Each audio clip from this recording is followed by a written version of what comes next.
मागच्या बुधवारी दिवाळीची सुट्टी झाली, त्यामुळे आपलं ते आकाश द्विजाचं जे व्याख्यान चाललं होतं, आख्यान त्यांचं, ते पण पाहतो. त्याच्यामध्ये अपार्थिव मन म्हणजे ब्रह्मदेव, देहातीत मन म्हणजे ब्रह्मदेव असं त्यांनी सांगितलं. आणि आकाशाचं द्विज म्हणजे मनाच्या स्तरावर आहे, त्यामुळे मृत्यू त्याला काही करू शकत नाही. तुम्हाला आठवत असेल की मृत्यूचं जे दूत आहे त्याच्यामध्ये मला सांगतात की याला मी मारू शकत नाही, असं कधी होत नाही. तर तसं का होतंय, त्यावेळेला ते सांगतात की हे संकल्पात्मक आहे, त्याला तू मारू शकणार नाहीस. सर्वभक्षक मृत्यू हा सुद्धा त्याला काही करू शकत नाही. अशा इथपर्यंत आपण आलो होतो. देहाच्या अतीत झालेले मन म्हणजे ब्रह्मदेव, असं आपण मागच्या वेळेला बघितलं.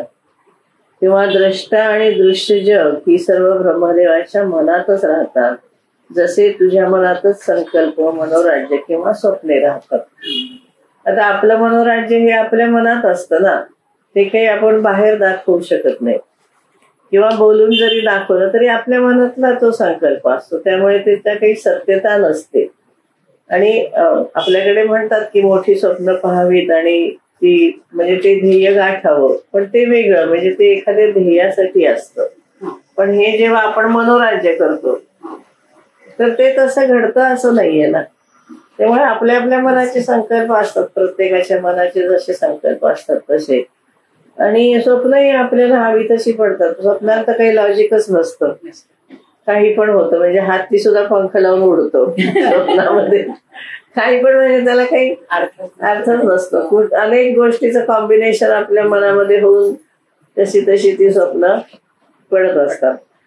त्यामुळे ते म्हणतात की हे सगळं तुमच्या मनाचं आहे. किंवा स्वप्नातल्या सापाला बघून घाम फुटला, भय वाटलं, पण जागा झाल्यावर अरे हे स्वप्न होतं असं वाटतं आपल्याला. त्यामुळे ते पक्क खात्री आहे की बाबा हे खरं नाहीये असं म्हणल्यानंतर जसं जागा झाल्यावर काही वाटत नाही, तसं हे जग आहे. शुद्ध आत्मस्वरूप कळालं की दृश्य आणि द्रष्टा हे सगळं द्वंद्व नष्ट झालं की मग जे आपण अनुभवतो त्याला केवल स्थिती किंवा मोक्ष किंवा मुक्ती असं म्हणतात. तर आजचं आपलं आहे सत्स्वरूपाचा केवली भाव. केवली भाव म्हणजे केवळ आपणच एक. कैवल्य उपनिषद जे आहे ना ते याच्यावर आहे, म्हणजे आपण एकटेच आहोत, केवळ मी असं. आणि मी दुसरा कोणी नाही, त्यामुळे मी पण म्हणायला काही कारण नाही ना. जेव्हा आपण स्वतःला मी म्हणतो तेव्हा समोर दुसरा कोणीतरी असतो, पण जेव्हा आपण एकटे असतो तेव्हा मी आहे असं काही आपल्या मनामध्ये पण नसतं ना. तर तो जो भाव आहे तो केवली भाव आहे, म्हणजे आपण एकटेच. एकमेव ब्रह्म हे सगळीकडे आहे असं. जसं महाभारत युद्ध झाल्यानंतर तो घटोत्कचाचा मुलगा जो बारबारिक म्हणून आहे, तर त्याचं धड श्रीकृष्णाने सुदर्शन चक्राने त्याचं शिर कापलेलं असतं, पण ते बारबारिकने त्याला एक वर मागितलेलं असतं की मला महाभारत युद्ध बघायचंय. म्हणून तो त्याचं एका डोंगरावरती ते शिर ठेवतो आणि तो ते युद्ध सगळं पाहतो. तर जेव्हा असं नंतर महाभारत सगळं झाल्यानंतर सगळ्यांचं क्रियाकर्म वगैरे झाल्यावरती कोणी कसा पराक्रम केला याची चर्चा लोक करत होते की अर्जुनाने जास्त पराक्रम केला का भीमाने केला का श्रीकृष्णाच्यामुळे हे सगळं झालं त्याच्या सल्ल्याने, असं लोकांमध्ये आपली चर्चा झाली. श्रीकृष्ण म्हणाला आपण बारबारिकला विचारू, कारण तो डोंगरावर बसून बघत होता, म्हणजे त्याला खरं युद्ध कळलं असेल की कोणी पराक्रम केला काय. म्हणून त्याला विचारायला गेले सगळे की काय रे, कोणी जास्त पराक्रम केला, कोण जास्त लढलं. मग कर्ण चांगला लढला का द्रोणाचार्य का भीष्माचार्य का अर्जुन का युधिष्ठिर का भीम, सगळ्यात कोणी का श्रीकृष्णाच्यामुळे सांगितलं. तर तो म्हणाला मी फक्त सुदर्शन चक्र फिरताना पाहत होतो, म्हणला कोणी युद्ध केलं नाही, सगळं जे काय केलं ते सुदर्शन चक्राने केलेलं आहे. म्हणजे हा हे जो बघण्यामधला हे असतो की खरं युद्ध कोणी केलं, तर श्रीकृष्णाने सगळं आधीच जसं विश्वरूप मध्ये सांगितलेलं आहे की मी हे सगळं आधीच केलेलं आहे आणि तू नुसतं निमित्त आहेस ते करायचं. तर ते त्याला दिसलं. तसं आपल्याला जेव्हा काकू मला विचारायचं म्हणजे खरंच नाही दिसलं त्याला कोणी, की असं तो महत्व सांगतोय श्रीकृष्णाचं? नाही, तसं प्रत्यक्ष कसं असतं, कसं तुम्ही पाहता, त्याचा दृष्टिकोन कसा असतो. तर खरं जे केलं होतं ते सगळं परमेश्वराच्या संकल्पाने झालं असं त्याचा अर्थ. युद्ध आपण निमित्त, अर्जुन तिथे निमित्त, आधी तो गीतेमध्ये म्हणतोच की निमित्त मात्र भव सर्वेसाची, हो की नाही. तू निमित्त हो, हे सगळं मी आधीच केलंय. विश्वरूप दर्शनामध्ये त्यांनी सांगितलेलंच आहे की हे सगळे मी आधीच मारलेले, तू फक्त तिथं निमित्त म्हणून उभं राहायचंय. तसं आपल्याला एखादं निमित्त करून ती घटना घडत असते. पण हे जेव्हा कळतं तेव्हा मग खरं इदन्न मम होतं. तोपर्यंत मी करतोय ही आपली भावना असते. तसं तो सांगतो की हे सगळं सुदर्शन चक्र सगळीकडे फिरत होतं. म्हणजे जे काही केलं ते भगवंताने केलेलं आहे. खरा पराक्रम कोणीच केलेला नाही. आणि त्याचा वध का केला श्रीकृष्णाने? त्याचा वध केला त्याचं कारण असं की तो खूप पराक्रमी होता आणि त्याला दुर्योधनाची बाजू मान्य होती. मग तो जर एकटा आला असता युद्धाला तर युद्ध जिंकणंच शक्य नव्हतं. म्हणून त्याला काहीतरी मिशानी त्यांनी हे केलं असं. पण त्याला त्यांनी वर दिला होता. घटोत्कचांचा मुलगाच होता, खूप बारबारीक म्हणून. काय अशा अगं कॉम्प्लिकेटेड खूप असतं त्याचं. तसं हा असं नीट कळत नाही. पुरं नीट वाचल्याशिवाय आपल्याला त्याचं आकलन होत नाही, तर आपले गैरसमज होतात पुष्कळ असे. तसं हे दृश्य जगत ते म्हणतात की हे तुमच्या मनामधला संकल्प असेल तसं तुम्हाला जग दिसतं. खरं तसं नसतं हे. म्हणजे जसं साप आहे, दोरी पडली म्हणून अंधारामध्ये आपल्याला साप वाटतो, पण साप नसतो का खरं? कधीतरी साप बघितलेला असतो ना आपण. म्हणजे जे भासतं त्याच्या पाठीमागे काहीतरी सत्य असतं ना. दोरी नसेल तर तुम्हाला कसा साप दिसेल ही एक गोष्ट. आणि दोरी आहे पण तिच्यावर साप का दिसला, तर तत्सम तुम्ही पूर्वी काहीतरी पाहिलेलं होतं. मग तुमच्या मनामध्ये त्या दोन्हीचं कॉम्बिनेशन झालं. जे सत होतं ते आणि जे दृश्य तुम्हाला दिसलं ते, त्याचं कॉम्बिनेशन तुमच्या मनाने केलं, कल्पनेने केलं. म्हणजे साप हा तुम्ही पाहिला असेल जरूर, पण तो आता तुमच्या मनामध्ये कल्पनेने आला आणि तुम्हाला त्या दोरीवर तुम्ही त्या सापाचा आरोप केला आणि मग तुम्हाला भीती वाटली, भीतीने घाम आला, तुम्ही आरडाओरडा केला. हे सगळा त्याचा परिणाम झाला. जे तुमच्या मनामध्ये संकल्प आला तो, मग तो खरा आहे का? नव्हता. जेव्हा बॅटरी लावून किंवा दिवा लावून बघितलं तेव्हा ती दोरी होती.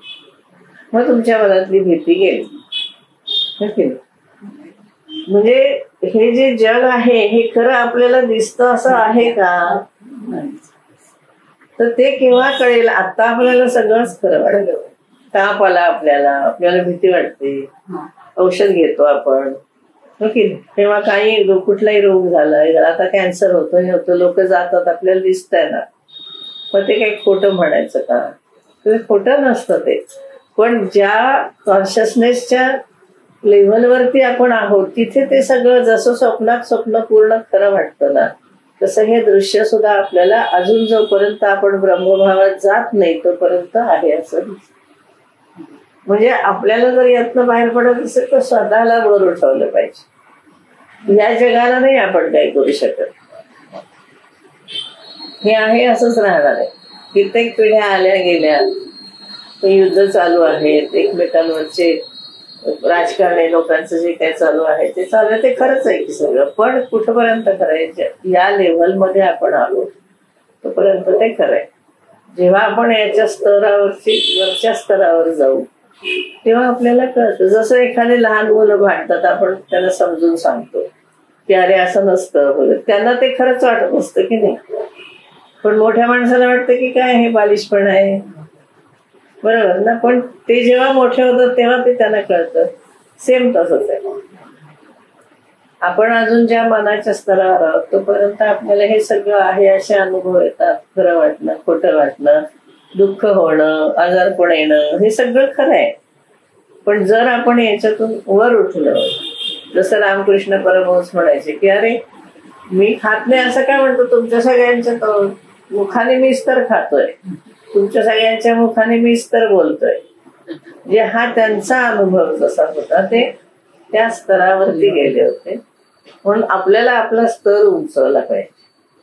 हे जगाला नाही बदलायचंय, आपल्याला जगातच राहणार आहे.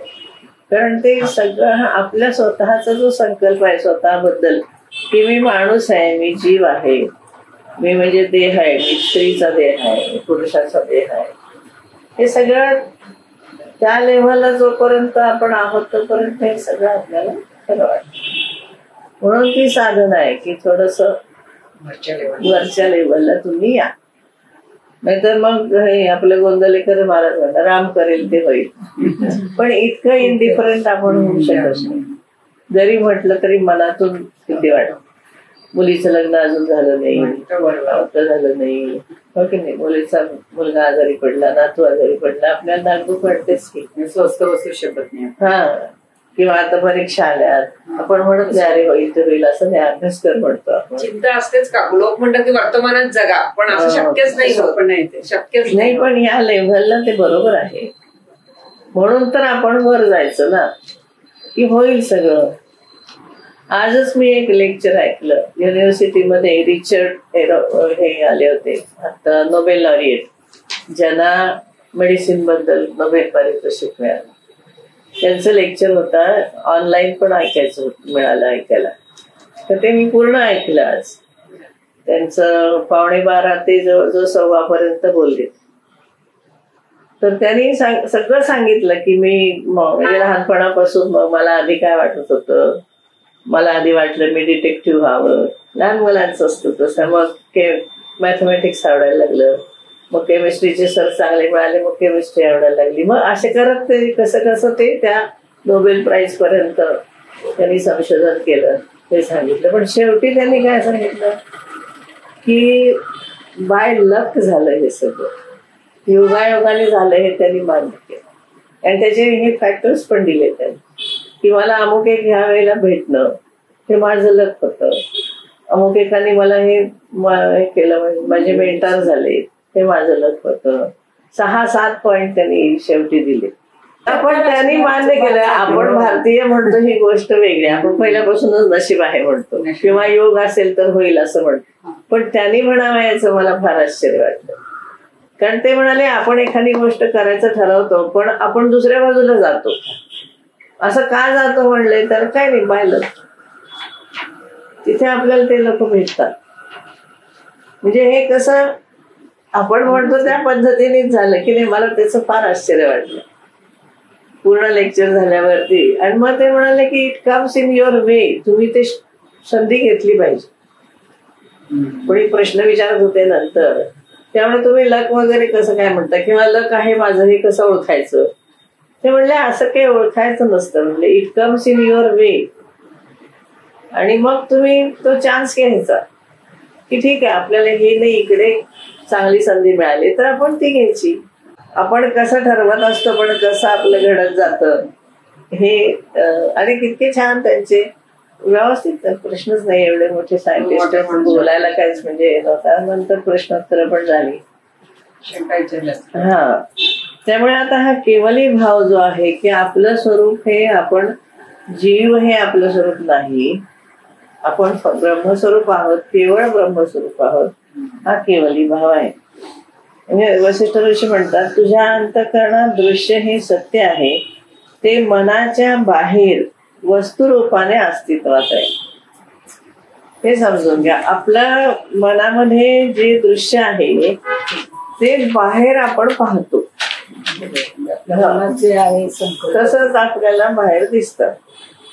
असा जो पक्का समज झालाय तो नष्ट करणे हाच माझा हे उत्पत्ती प्रकरण सांगण्याचा हेतू आहे. म्हणजे तुझ्या मनात जे जग आहे ते तू बाहेर बघतोस ते चुकीचं आहे. आता ते काय म्हणतात, ह्या तुझ्या चित्तरूपी आरशावरून हा दृश्यरूपी मळ मी काढून टाकणार आहे.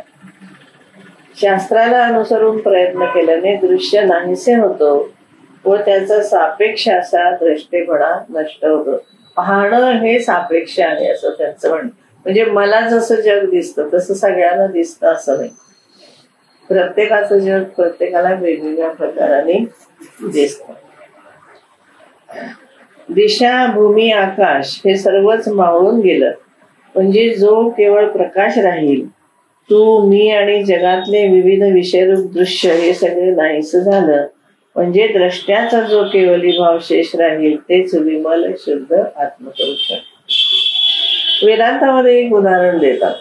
म्हणजे आपण हे जेव्हा पंचदशी म्हणा हे सगळे ग्रंथ वाचतो ना, त्याच्यामध्ये असे वेगवेगळे दृष्टांत दिलेले असतात. ते काय म्हणतात की आपण आता घरातला एक गॅलरी आहे, आपण त्याच्यामध्ये उभं राहिलो असे बाहेर, आणि एक प्रोसेशन चालली आहे, एक मिरवणूक चालली आहे. तर त्या मिरवणूक एका लग्नाची मिरवणूक आहे समजा. तर त्यामध्ये पुढे लोक छान दागिने वगैरे नवीन कपडे घालून साड्या बिड्या नेसून असे लोक आहेत, बँड वाजतो आहे, नाचतात लोक, मग नवरा मुलगा घोड्यावरून येतो वगैरे. आपण असं लांबून पाहतो सगळे. आपण ते जोपर्यंत प्रोसेशन नव्हती तोपर्यंत आपण एकटे होतो, शांत होतो, मनामध्ये कसली ही आंदोलनं नव्हती.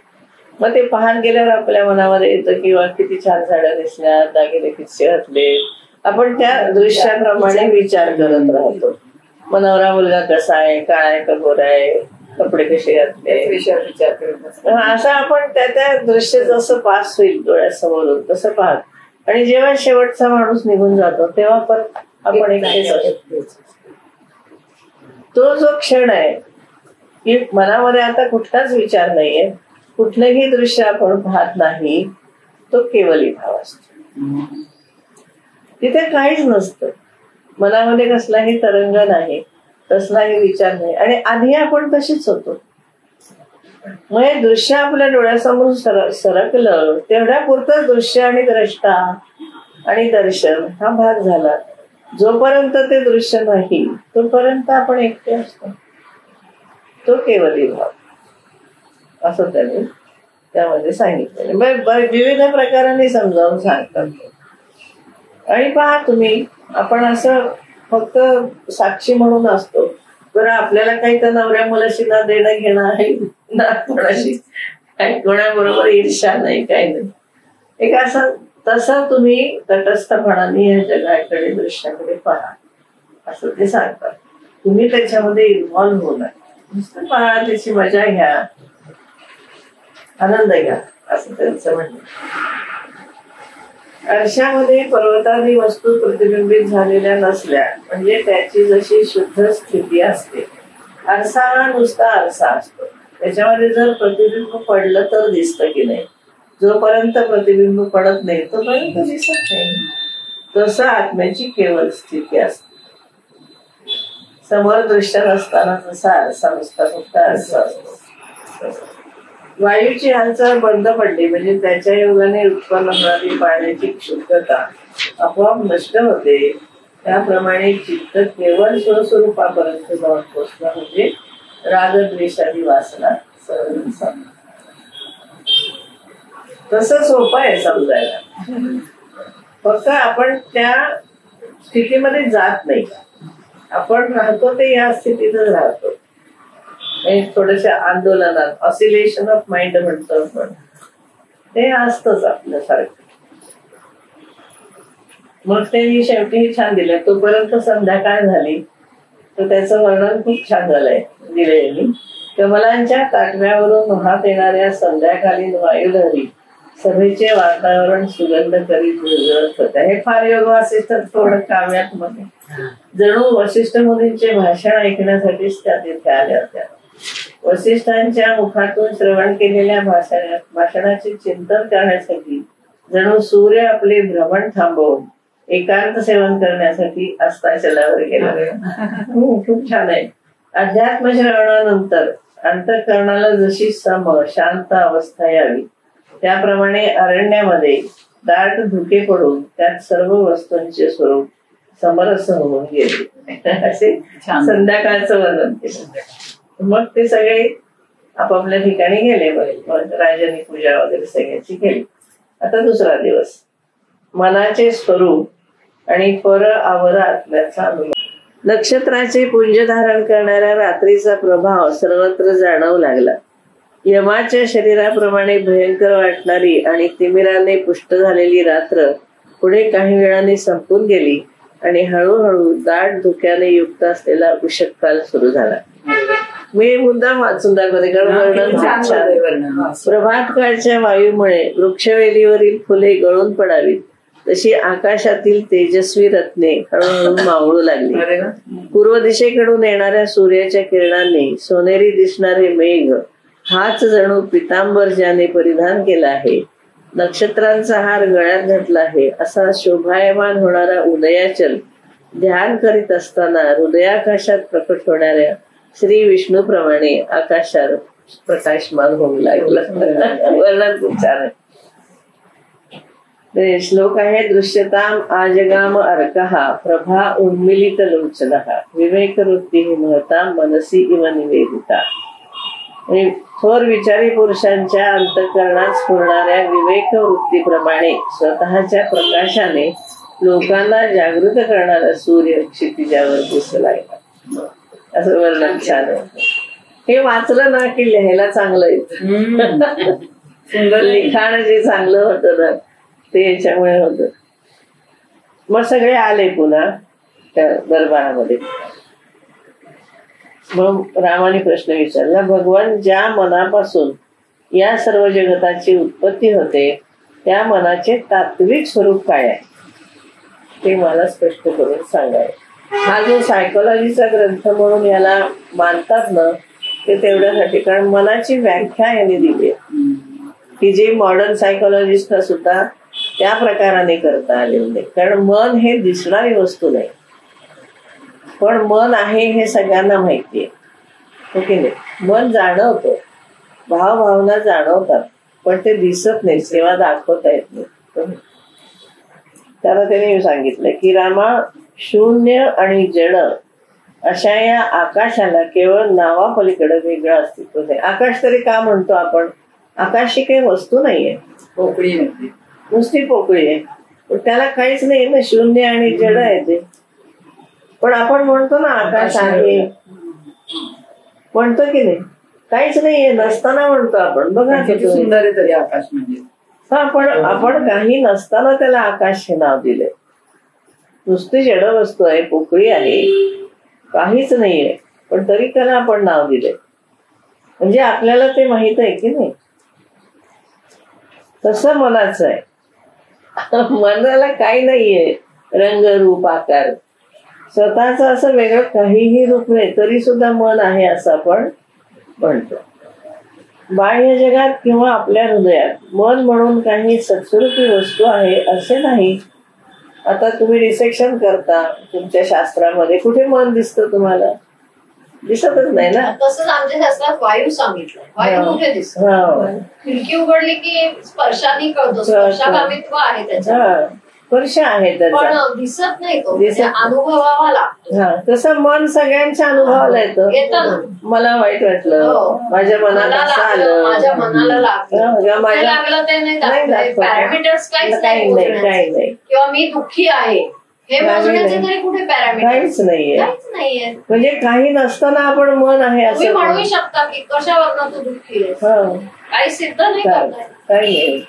तसं वाईट वाटलं चेहरा काही पडतो नाही, बाह्य असं दाखवता येतं पण मन असं तुम्हाला हे मन आणि हे त्याचं दुःख असं नाही तुम्हाला दाखवताय. कसं आपल्याला मोजला की कळतो, जुलाब समजतं. मनाचं काय कळणार? तेच ते म्हणतात की मनाचंही आकाशासारखं आहे.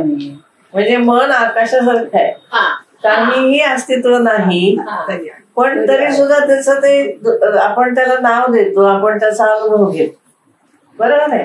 तुम्ही काहीतरी मागे सांगितलं होतं की आकाशाला गृहीत धरत नाही, ते काय म्हणता काही विसरले. 4 भूत धरतो पण आकाश नाही गृहीत धरत असं काहीतरी एकदा कशाच तरी संदर्भात आलं असेल ते.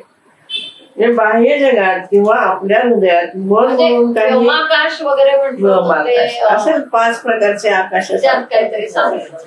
तेव्हा मन म्हणून काही सत्स्वरूपी वस्तू आहे असं नाही. मन ही वस्तू नाहीच आहे ना. नाही, पण आकाश ज्याप्रमाणे सर्व वस्तूंना व्यापून राहते तसे या मनाने सगळे जग व्यापून टाकले. शेवटी आपले मानसिकच बंध असतात ना. आई मुलाचे संबंध काय, पती पत्नीचे संबंध काय, नातेवाईकांचे सगळे मनाने जोडतो ना आपण. कसे अदरवाईज कसे जोडले गेलो, कशाने जोडलंय आपण एकमेकांशी? मनाच्या धाग्यानेच जोडतो ना, त्याशिवाय आपण कसे जोडले जाऊ? आपण म्हणतो ना एकमेकांच्या मनातलं कळतं, मग ते कसं काय? मन हे अस्तित्वात नसणारी पण असलेली वस्तू, अशी गंमतशीर आहे, नसणारी पण असते. म्हणून त्यांनी काय म्हणलंय की पण शास्त्र विवेचनासाठी त्याची व्याख्या जर करायची झाली, हे योगवासिष्ठाचं वैशिष्ट्य आहे. यत स्वतः असतः वा अर्थ प्रतिभानम, लिहून घ्या पाहिजे. तर मनः इति अभिधीयते, त्याच्यात नाहीये संस्कृत. यत स्वतः असतः वा अर्थ प्रतिभानम, असतः स्वतः असतः, यत स्वतः असतः वा, बरोबर आहे. यत स्वतः असतः वा अर्थ प्रतिभानम, अर्थ प्रतिभा तत् मनः इति अभिधीयते. ही व्याख्या लक्षात ठेवा. स्वतः म्हणजे जी प्रत्यक्ष समोर असलेली वस्तू आपल्याला दिसते ती, किंवा असत म्हणजे दृष्टीआड असलेली वस्तू, त्याच्या असणाऱ्या स्मृती रूप जे भान, ते मन होय. भान आहे ते, एखाद्या वस्तूचं आपल्याला असणारं भान, त्याला मन असं म्हटलेलं आहे. अर्थप्रतिभा म्हणजे एखाद्या वस्तूचे स्मृती रूप भान. म्हणजे आता आपल्याला मुलगी आहे हे आपल्याला भान आहे ना, आपल्याला मुलगा आहे याचं भान आहे, आपल्याला मित्र आहेत हे आपल्याला भान आहे, आपल्याला घर आहे याचं भान. भान दर्शन म्हणून केरळचे जे होऊन गेले स्वामी नारायण स्वामी, तर त्यांनी त्यांनी दर्शनमाला म्हणून एक 10 अध्यायाचा एक वेदांताचा ग्रंथ लिहिलेला आहे. तर त्याच्यामध्ये त्यांनी 10 श्लोकाचा एक अध्याय त्याला दर्शन नाव दिलंय. त्याच्यामध्ये त्यांनी अध्यारोप दर्शन, त्याच्यानंतर हे भान दर्शन, माया दर्शन अशी नावं दिली. तर त्याच्यामध्ये हे नाही, ते ग्रंथ वेगळा आहे, पूर्ण ग्रंथ वेगळा आहे. तर त्याला भान दर्शन म्हणून दिलंय त्यांनी. त्याच्यामध्ये त्यांनी हेच लिहिले की आपल्याला भान असतं. आता मी अमुक एक आहे हे आपल्याला भान आहे, हो ना. मी जयश्री आहे, मी शैला आहे, मी रजनी आहे, मी शोभा आहे, हे भान आहे ना तुम्हाला. जेव्हा आपली स्मृती जाते तेव्हा आपल्याला भान असतं. कोणी नाव विचारलं तरी सांगता येत का माहित नाही कोण आहे, तेव्हा भान नसतं. तेव्हा आपण काय म्हणतो की मेंदूमध्ये रक्तपुरवठा होत नाही म्हणून स्मृती नाही येत, असं आपण वैद्यकीय दृष्टीने म्हणतो. पण ते जे भान आहे ना ते स्मृती आहे आपल्याला, की मी अमुक एक आहे. आता तू झोपेत न उठाल तरी म्हणतात ना पल्लवी हाक मारली की तू उठतेस का, तर तुला ते भान आहे की मी पल्लवी आहे, बरोबर आहे. तर हे कशामुळे आहे, तर हे भान ज्याच्यामुळे आहे ते मन आहे. भान स्वरूप हे मनाचं स्वरूप, स्मृती आहे ना आपल्याला. हो ना, मग ते स्मृती म्हणजे भान असतं ना. भान म्हणजे आपल्याला एखादी गोष्टीची माहिती असणे ना. मग स्मृती म्हणजेच मन. हा, स्मृती रूप भान म्हणजे मन, म्हणजे त्याचं एक रूप दिलं किंवा त्याची कार्य आपण विचार्य उर्य ध्येय संकल्पमेवच असं त्यांनी मना प्रगुह्यमेवच असं सांगितलेलं आहे. ते भान आहे ना सगळं. म्हणजे संकल्प करतो तेही आपण मनानेच करतो, मनानेच. चिंत्य म्हणजे चिंतन करतो तेही मनाने. अचिंत्य म्हणजे ज्या गोष्टी चिंतनीय नाहीयेत किंवा दिसत नाहीयेत, तदृश आहेत, त्यांचंही भान मनामुळेच येतं. मनामुळे. गुह्य म्हणजे उहापोह करतो, आणि चिंत्य विचारे ध्येय म्हणजे ऑब्जेक्ट आपलं काय आपण म्हणतो एखादं आपल्याला साध्य करायचंय, हे सर्व मनाचीच कार्य त्यांनी केलेली आहेत ना. म्हणजे सांख्यांच्या ह्याच्यात सांख्यामध्ये सांख्य कथन आहे, बरोबर. तसं हे मनाची ही व्याख्या केली. आयुर्वेद सांख्यच म्हणजे ही अमुक एक वस्तू आहे असं भान असतं आपल्याला, किंवा हे पुस्तक ठेवायचं स्टँड आहे हे भान आहे. हे सगळं कॉन्शियसनेस वरतीच आहे सगळं. म्हणून आपला कॉन्शियस आहे ना तो आपल्याला वाढवायचा. अध्यात्म म्हणजे काय असतं, ब्रह्मस्वरूप ओळखून आपण नाही माणूस हे, आपण ब्रह्मस्वरूप आहोत हे आपल्याला त्या स्वरूपामध्ये जायचं आहे. त्याच्यासाठी हे शास्त्र समजून घ्यायचं, दुसरं काही नाही. आपल्या ह्याने काय आपली सुखदुःख कमी होणार नाही, जास्त होणार नाहीत, काय नाही. आपले काही रोगराई राहणार नाही, जे आहे तसं राहणार आहे. पण ते मी नाही, हे ठीक आहे, हे देहापुरता प्रारब्धापुरतं आहे, म्हणून ते आपल्याला सोडून देता आलं पाहिजे. जसं गोंदवलेकर महाराजांना मनाची समजून काढता तेवढी यायला पाहिजे की बाबा आता नाही, म्हणजे तिथे तुम्हाला तो अनुभूती आहे, इथं अनुभूती येणं महत्वाचं आहे. नुसतं समजून काय आपण कसं आता म्हणू, पण पाय दुखायचा तर आपल्याला औषध घ्यावंच लागेल ना. अनुभूती शेवटी भारतीयच विचारायचं, माझं पाय दुखतोय, मला औषध द्या. कारण काय, तर मी अजून मी देह आहे हा भाव आहे ना माझ्यामध्ये. माझं भान अजून काय आहे, तर मी हा देह आहे, माझा पाय दुखतोय. पण मी जेव्हा त्याच्यामध्ये जाईल तर मला मी जर विदेहीच आहे तर मला कुठे पाय दुखायला. म्हणून हे सगळे लोक किंवा आता गुरुजींनी सुद्धा अनेस्थेशिया न घेता ऑपरेशन करून दिलं, पण ते त्या देहाच्या स्थितीमध्ये नव्हतेच ना. ते आपल्याला तसं लक्षात येणार नाही, पण शास्त्र वाचन केलं की हळूहळू आपल्याला कळत. जनक राजाला विदेह म्हणायचं, म्हणून तर विदेह देशात वैदेही झाली ती. आता इथे प्रत्येकाच्या ठिकाणी असणारी निराकार चिती चैतन्य वस्तूचा जो आकार धारण करत असते ते त्या व्यक्तीचे मन, आणि समष्टी म्हणजे समुदायाचं मन म्हणजे ब्रह्मदेव. ते त्याचे अतिवाहिक शुद्ध सत्वमय स्वरूप जे पुष्कळ काळापर्यंत स्थिर झाले, म्हणजे पाण्यापासून बर्फ बनावे तसे भौतिक स्थूल बनते. आणि आपण जे पाहतो स्थूल इंद्रियांनी जे अनुभवतो ते भौतिक दृश्य जग त्या मनाचं स्थूल. या दृश्य जगालाच अविद्या, संसार, चित्त, बंध, मल, तम अशी नाव. त्या भानदर्शन मध्ये असंच केले नारायण गुरुंनी. तेव्हा हे सगळे शास्त्र की नाही वाचून वाचून वाचूनच आपल्याला ते समजतं. असं एकदा तुम्ही ऐकून ते लगेच लक्षात येईल, कारण आपण आपल्या देवातच पाहतो ना जग सगळं. जसं मी म्हणले की मग पाय दुखायला तर मला डॉक्टरचीच आठवण येते ना, की मला शरीर नाही हे माझं भान अजून नाहीये ना. मी विदेही आहे हे भान येईल तेव्हा मी लक्ष देणार नाही ना. ते जसं आमचे डॉक्टर उपळेकर महाराज जे पलटणचे होते त्यांचे जे गुरु, तर ते त्यांना असं म्हणजे हे झालं होतं, आपण काय म्हणतो मूळव्याधी प्रमाणे असं काहीतरी, आणि अगदी म्हणजे किडे वगैरे झाले असे. पण ते काही औषध घेत नव्हते. हे स्वतः डॉक्टर असल्यामुळे ते म्हणायचे महाराज हे काय, अरे ते म्हणे काय जाऊ दे की ते ज्याचं शरीर आहे ते खातंय म्हणले, मला काय त्याचं. ते अशा निवडूनगार वगैरे झोपायचे, तापलेल्या वाळूमध्ये झोपायचे. ते म्हणे मी हे काय वेगळं नाही, अरे ते वाळू म्हणजे मीच आहे, हे किडे बिडे सगळं मीच आहे रे, खाऊ दे म्हणायचे त्याला. शेवटी त्यांनीच ते ड्रेसिंग करायचं असं करून त्यांना बरं केलं, अगदी पाठीवर घेऊन जाऊन. म्हणजे त्या इतक्या विदेही अवस्थेमध्ये होते. ठीक आहे म्हणे तसं काय चालू दे की म्हणले, अरे त्यांचं काम आहे ते किडे तर खातात त्यांना खाऊ दे की म्हणायचे. म्हणजे इतकं भान नसणं देहाचं म्हणजे किती टोकाचं होतं.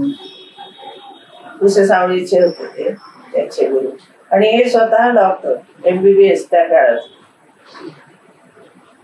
लष्करामध्ये काम केले. पण ते जेव्हा त्यांची सेवा करायला लागले तेव्हा त्याला विदेही अवस्था म्हणजे काय असते, आणि ते असे सहज चालत जायचे. म्हणजे पाणी असो, काही असो, डोंगर असो, दरी असो, चालत निघाले की पूर्ण चालत जायचे. मग दरी असो, पाणी असो, त्याला काही नव्हतंच म्हणजे असं त्याला की मी देह आहे आणि बा डोंगरा आपण दरीत पडू वगैरे काही नाही, सरळ चालत निघून जायचे. आपल्याला ऐकायला सुद्धा आश्चर्य वाटतं, पण त्यांनी प्रत्यक्ष पाहिलेलं स्वतःच्या गुरुचं हे, आणि मग ते त्या भावामध्ये गेले. उपळेकर महाराज असे त्या भावामध्ये असायचे, आणि काय सांगायचे कधी आम्हाला लगेच कळायचं नाही. आपण गेलो ना की एक मात्र नियम आम्ही पाळला होता की तिथे गेल्यानंतर ते जेव्हा उठ म्हणतील तेव्हा उठायचं. आपण मनाने उठायचं नाही. मी माझे वडील नेहमी त्यांच्या दर्शनाला, आम्ही मळ्यातले काही भाजीपाला घेऊन फळटणला तिथे घालत होतो ते पुढे पाठवण्यासाठी, तर आम्ही संध्याकाळच्या वेळेला यायचो. आलं की महाराज फलटणला आल्यावर त्यांचं दर्शन घेतलं नाही असं कधीच नाही. मग ते जाऊन बसायचं. मग ते जेव्हा उठ म्हणतील तेव्हा असं आम्ही ठरवत होतो. पण ते असे काही काही सांगायचे असे खूप, म्हणजे त्यांचे मला तर खूप अनुभव आहेत त्यांचे. पण ते मानसिकदृष्ट्या त्या लेवलला होते, पण त्यांचं शरीर तर पडेलच ना डोंगरावरून किंवा नाही पडत ना तेच तर, कारण ते विदेही अवस्थेमध्ये शरीराचं भान नसलं ना, आणि ते त्या वायूशी त्या डोंगराशी सगळे एकरूप असायचे, वेदना पण होत नव्हत्या, काहीच नव्हतं त्यांना.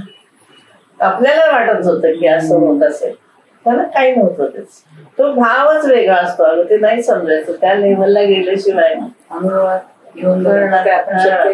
आपल्याला तो अनुभव नाही, त्यामुळे आपल्याला ते खोटं वाटत, म्हणजे कळत नाही खोटं वाटण्यापेक्षा. पण आम्ही बघितलेलं आहे उपळकर महाराज सुद्धा असे विदेही अवस्थेमध्ये नेहमी असायचे. काय बोलतात किंवा कुठल्या संदर्भाने बोलतात असं कधी, म्हणजे आता काही आमच्या समोर अशा घटना घडलेल्या आहेत. एकदा द्राक्षाचा सीझन होता आणि कोणतरी असं आपण काय करतो काहीतरी घेऊन जातो ना, तसं त्या म्हणजे तो द्राक्षाचा बागायतदार होता. मग गाडीमध्ये त्याच्या पुष्कळ द्राक्ष वगैरे पेट्या भरल्या, तर त्याने काय केलं की त्यातल्या त्यात लहान घड घेतला. म्हणजे माणसाची प्रवृत्ती कशी असते ना, कारण त्याला विकायचं असतं. मग तो घेऊन आत आल्यावरती त्याच्यामुळे ठेवल्यावर म्हणले, अरे तो मोठा घड आधी हातात घेतला होतास ना, त्याचं काय झालं म्हणजे, मला कशाला मला नको आहे म्हणते तुझी द्राक्ष. अरे द्राक्ष देणारा मी आहे म्हणले, मला काही देऊन करतोस, तुला ज्यांनी दिली द्राक्ष तोच मी आहे.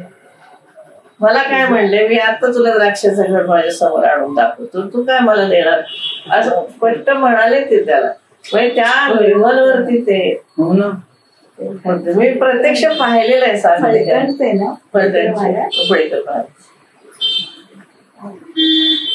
मी असं त्यांचा अनुभव खूप घेतलेला आहे. म्हणजे हे जे सांगतात ना ते मी प्रत्यक्ष त्यांच्या दृष्टीने त्यांना पाहिलेले आहे, अशा स्थितीत असलेले अनुभव घेतला. अगदी ते जायचं म्हणजे जेव्हा देह ठेवायचा तेव्हा ते म्हणजे कोळ सोडायची वेळ झाली बरं का रे, असं सांगितलं त्यांनी. काय काय तुम्ही करू नका, ते खोळ आहे म्हणली, खोळ केव्हा तरी टाकून द्यावीच लागते. समाधी घेतली का, म्हणजे असं सहज करून काय नाही, म्हणजे मला मरण येणार वगैरे असलं काही नाही. खोड आहे म्हणले, आता टाकून द्यायची वेळ झाली म्हणले, झालं माझं काम झालं, आता कसं जायचं, असं सहज बोलायचे अगदी गमत. म्हणजे मग राम म्हणतो भगवान दृश्य आणि द्रष्टा हे वेगळे नाहीत आणि त्यांचे अस्तित्व नाही, हे आपले सांगणे मला विस्मयकारक वाटते. आपल्याला जे आता वाटलं ते. तेव्हा प्रभू वंद्यापुत्राने पर्वताची चूर्ण करावे, दगडाने दोन्ही हात पसरून तांडव नृत्य करावे, वाळूतून तेल गळू लागावे, चित्रातील मेघांनी गर्जना करावी, अशासारखी ही विधाने मला विलक्षण वाटतात.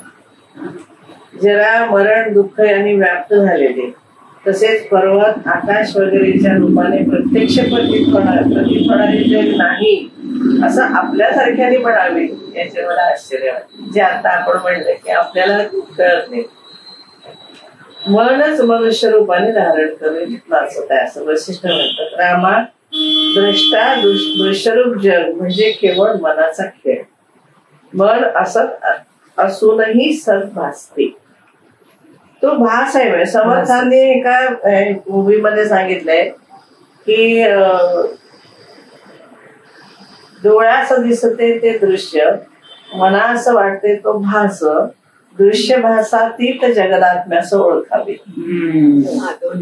असं समर्थांनी अशी ओवी दासबोधामध्ये आहे की हे दृश्य आणि भास जे आहे ना त्याच्या पलीकडे जो जगदात्मा आहे, कारण त्याच्या अधिष्ठानावरती हे सगळं.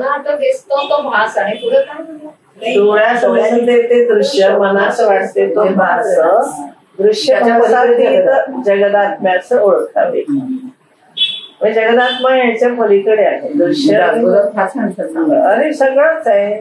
तुकाराम काय नाही, कुणी वाचा तुम्ही, फक्त हे कळत नाही त्यांनी जे लिहिलंय ना ते इतक्या वर्षांपूर्वी लिहिलंय ना आताच्या व्यवहारात कळत नाही, म्हणून ही शास्त्र ग्रंथ वाचायचे. कशावरून त्यांनी तरी लिहिलंय ना, शास्त्रांवरच लिहिलेलं असतं सगळं. तेव्हा रामा द्रष्टा दृश्यरूप जग म्हणजे केवळ मनाचा खेळ. मन असत असूनही सत भासते आणि एका स्वप्नातून दुसरे स्वप्न निर्माण व्हावे, त्याप्रमाणे हे विकारशील दृश्य जग मनच निर्माण करते, आपणच निर्माण केले. मन आपल्या इच्छेने देहाची कल्पना करते आणि आपल्याच भावनेने जगाचे इंद्रजालही निर्माण करते. असं वाटतं स्वतःच तुम्ही अडकता एक असं हे तयार करून. स्फुरती वल्गती गच्छती याचते भ्रमती मज्जती संहरती स्वयं अपरताम उपयाती अपि केवलम चलती चंचल शक्ती तया मना. म्हणजे मन कसं आहे स्फुरण पावतं, वल्गना करते, क्षणात इकडून तिकडं पळतं, ते क्षुद्र होऊन याचना करते, भ्रमते, मोहित होते, अविचाराने बुडते, संहार करते, त्याचा ऱ्हास होतो आणि रामा कैवल्याच्या उत्कर्षावस्थेलाही ते जाऊ शकते. या सगळ्या मनुष्याच्या बाह्य अवस्था आहेत असे तुला वाटेल, पण हे मनच मनुष्य रूप धारण करून नाचत आहे असे नक्की. म्हणजे आपला देह हे आपल्या मनाचं एक स्वरूप आहे. देह आणि मन हे वेगळं नाही. आपल्या मनाने आपण असा देह धारण केलेला आहे, कोणीही दिलेला नाही. देव काही तुम्हाला तुमच्या कर्माची फळं तो देतो वगैरे असं काही नाही, तुम्हीच तुमच्या कर्माची फळं निर्माण करता. हो, पण ती आता करतो. पण मागे काय केले ती कुठलं आपल्याला माहिती, आपल्या लक्षात नाही म्हणून. नाही बरोबर आहे, पण म्हणजे ती भोगतो आपण. हो, ती भोगतो कारण आपल्या मनाने त्यावेळेलाही आपलंच कार्य आहे, आपल्याच कर्माने आपण भोगतो सगळं. मग राम म्हणतो भगवान हा मनोरूपी भ्रम मुळात कसा निर्माण होतो आणि त्यापासून हे सगळं जग कसं भासतं ते मला सांग. मग वसिष्ठ म्हणतात की रामा मनाच्या उत्पत्तीचा मागोवा घ्यायचा तर परमात्म स्वरूपाला जाऊन भेटले पाहिजे की हे कसं दिसतं सगळं. म्हणजे का आपल्याला असं दिसतं जग. कुठलं अवर. अवर म्हणजे खालचं ना, वर म्हणजे श्रेष्ठ, अवर म्हणजे खालचं कनिष्ठ. हे आपण आता फार छान ग्रंथ आहे. सुंदर उपमा तर केवढा छान छान दिला. उपमा तर छानच आहे, म्हणजे साहित्यिक दृष्ट्या पण चांगले. पण शास्त्र समजून सांगण्याची जी पद्धत आहे ना योग वासिष्ठाची ती जास्त सुलभ आहे आणि ते समजतं त्याच्यामुळे. म्हणजे आता हेच यांनी सांगितलेलं ईशावास्य परिषदात म्हणले हिरण्मयेन पात्रेण सत्यस्य अपिहितम उत्तम त्या तान भूषण अपावृणो असं जे पाहिलं की ह्या एक असं सोन्याचं पात्र त्याचं मुखच झाकलेलं आहे, त्याच्या सोन्याच्या याने झाकलंय, तुम्हाला ते सोनच दिसतं. ते तुम्ही बाजूला करून तर बघा, हे आवरण बाजूला करून तर बघा, तुम्हाला खरा हिरा मिळेल तुम्हाला. पण आपण त्याच मोहात राहतो आपण. म्हणून ते म्हणलंय ना ते न म्हणजे बाजूला करा हे सगळं, मग तुम्हाला त्याचा उपभोग घ्या, आरामात उपभोग घ्या. माग हृदय कस्यच विद्यते. एक म्हणा एकाचं असं कोणाचं काही घेऊ नका तुम्ही, कारण तुमच्याजवळच सगळं धन आहे. तुम्हाला काही कोणाचं घ्यायचंय तुम्हाला काय करायचं. म्हणजे फार उपनिषदात अगदी कसं छोट्या छोट्या वाक्यामध्ये सांगितलं, त्याच्यासाठी हे मोठे मोठे ग्रंथ आहेत. ते आपल्याला समजत नाही ना, आणि तो त्या लेवलला माणूस जातो तेव्हा ते सांगितलेलं आहे ना. म्हणजे खूप उंचीवरच्या विद्यार्थ्याला उपनिषद सांगितलेली. सर्वसामान्य आपल्याला उपनिषदाचं काही नाही. म्हणून ते मध्ये मला हे आपले सिद्ध साधक साधनाचे म्हणाले ना, तर ते म्हणायचे की बा तुम्ही, ते म्हणाले आम्हाला उपनिषद सांगा तुम्ही. म्हणलं माझ्याजवळ येऊन बसायला पाहिजे, मी असं ऑनलाईन आणि असं म्हटलं मी सांगणार नाही, आणि मी देईन तेवढा वेळ तुम्हाला बसावं लागेल, कारण इतकं सोपं नाहीये संकल्पना समजणं. त्या तुमची तेवढी बुद्धीची पण लेवल पाहिजे ना, की ते काय सांगतात ते समजण्याची. नाही तर मग अनेक शंका येतात. हे कसं आहे, सांगितल्याबरोबर समजलं पाहिजे अशी उपनिषद आहेत ना. त्याशिवाय ती असं मधल्या लेव्हलला ती कळणारच नाही. पण लोकांना खूप वाटतं की उपनिषदच आपण अभ्यास करूया, मग ती नाहीच कळत. मग अशा खूप शंका आहेत, असं कसं तसं कसं. असं नाही, हे सगळे शास्त्र वाचून झाल्यावर मग ते बघायचं आपण की काय सांगितलंय. मग गीता कसं सार सांगितलंय, उपनिषदाचं सार आहे, पण तरी सुद्धा मग गीता खूप उलगडून सांगायला लागते, त्याशिवाय ती कळत नाही. ज्ञानेश्वरीचं तसंच आहे, खूप उलगडावं लागतं मग ते आपल्याला कळतं. पण उपनिषदांचं तसं नाही. म्हणून तुम्ही सगळं तयारी करून मगच गुरुपाशी जायचं. किंवा आता मला सांगा, मी सगळं वाचलेलं आहे, आता मला तुम्ही सांगा, ते समजेल तेव्हा ती उपनिषद म्हणजे एकदम तुम्ही MA विद्यार्थ्याला तुम्ही असं पहिलीतल्या विद्यार्थ्याला MA नाही तुम्ही अभ्यास सांगू शकत ना, किंवा 11वी झालाय आणि तुम्ही MA अभ्यास असं कळतच नाही ना. त्या लेव्हलला गेल्याशिवाय तो अभ्यास तुम्ही करू शकत नाही. बरोबर की नाही? मॅच्युरिटी लेवल वाढते. म्हणजे मी अगदी साधी एक उदाहरण देते की आपण दुसरीमध्ये गायीवरचा निबंध लिहितो तेव्हा आपण काय करतो, फिजिकल वर्णन करतो की नाही, की गाय अशा प्रकारची असते, तिला 4 पाय असतात, 2 शिंग असतात, तिला शेपूट असतं, ती आणि ती दूध देते, इथपर्यंत आपल्याला कळतं की नाही.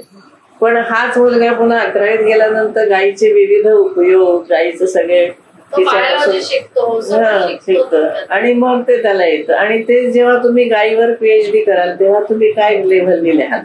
आता ही जर दुसरीतल्या मुलाला तुम्ही एकदम एवढं शिकवायला लागलं तर त्याला कळते, PhD होऊ शकते. PhD होऊ शकतं त्याच्यावर. म्हणजे एवढा अभ्यास आपला तो जेवढा आपण लेव्हल वाढवू तसा हा अभ्यास आहे. पूर्ण डिवोशन द्यायला पाहिजे. म्हणजे तसं एकदम हे सुद्धा कळणार नाही आपल्याला. मग एकदम तुम्ही उपनिषदाला येऊन बसला तर तसं नाही समजणार. उपनिषदाचे 10 प्रकार आहेत ना, 10 उपनिषद आहे. 10 जास्त ते उपनिषद आहेत. त्याच्यात काही उपासना वगैरे तसं ते काही मुख्य 10. त्यातलं सुद्धा छांदोग्य बृहदारण्य एक मोठं आहे. बाकीचे अगदी असे 10 श्लोक 25 श्लोक असे. मांडुक्य पण लहान आहे. मग ते तर कारिका बघावं लागतात ना. मांडुक्य उपनिषदात ते किती 8-10 श्लोक असतील, पण त्याच्यावर कारिका आहेत गौडपादाचार्यांच्या, त्या वाचल्याशिवाय हे कळत नाही. आणि कारिकांवरचं भाष्य वाचल्याशिवाय कारिका समजत नाही. नाही, हे ज्ञानच असं आहे बघा की सूक्ष्म सूक्ष्म असं होत जातं. ते असं स्थूल स्वरूपामध्ये आपल्याला नाही सांगता येत. तर त्या मानाने हा ग्रंथ मग आपल्याला सोपा आहे. काहीतरी आपल्याला समज काहीतरी कळतंय. म्हणजे 19 का 19 श्लोक आहे. तसंच मी सांगितलं ना पहिलंच तुम्हाला, ते होते कुठलं तरी हिरण्मयेन पात्रेण सत्यस्यापि मुखम तेन भूषण अपावृणो असं. आता हिरण्मय पात्र कुठलं, सत्य काय आहे, त्याचं मुख कसं झाकलेलं आहे, कळलं का तुम्हाला या श्लोकावरून? नाही कळत. कुठलंच उपनिषद सोपं आहे. अवघड म्हणजे काय, इथपर्यंत गेलं की ती कळणार. तशी अवघड नाहीत, पण तुम्ही तेवढं शिकत शिकत शिकत त्याचं इतकं इन्व्हॉल्व झालं पाहिजे ना आपल्याला, तर ते आपल्याला त्यातलं ज्ञान सगळं नाही. तयारी असल्यावर कळते हो. आता BA पेपर तुम्ही देऊ शकता की, पण ते तुम्ही आधी SY BA झालेलं असतं, मग TYचा पेपर देता. तुम्ही एकदम कसा द्याल, एकदम MAचा पेपर कसा द्याल. मग हे तसंच आहे ना, हळूहळू शिकत गेलं की येतं. अवघड काही नाही आहे त्याचं. पण आपलं शिक्षण त्या पद्धतीने आपण पुढे जायला एवढंच आहे, बाकी काही नाही. कळतं सगळं, कळेल त्याचं. खूप छान आहे. मला तर छान विषय छान आहे सगळं. खाली पडली का